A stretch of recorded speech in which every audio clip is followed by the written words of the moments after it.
Bienvenue dans ce nouvel épisode où la littérature se fait mémoire et justice.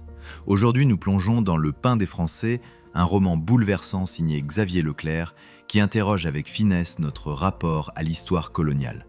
Entre mémoire familiale, violence d'État et poésie du souvenir, ce livre donne une voix à celles et ceux qu'on a réduits aux silences.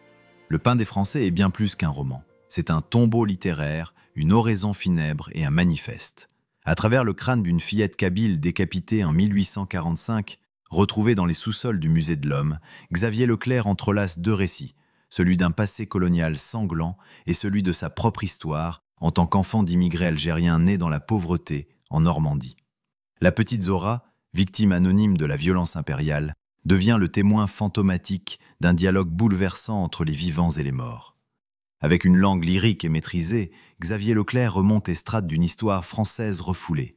Radia coloniale, tête tranchée et offerte comme trophée, ossements broyés pour blanchir le sucre, enfants voyés au combat sans la moindre reconnaissance. À cela, il oppose la dignité des siens. Un père ouvrier silencieux, une mère courageuse, une famille déchirée par la misère, mais debout.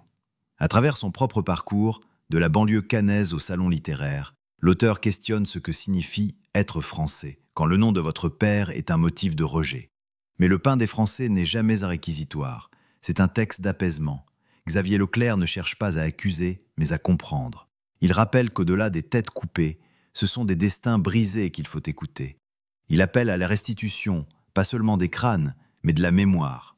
Il nous tend un miroir, celui de la France, qui a fait des montagnes de Kabylie un champ d'oubli, et des enfants d'immigrés, les porteurs d'une mémoire interdite.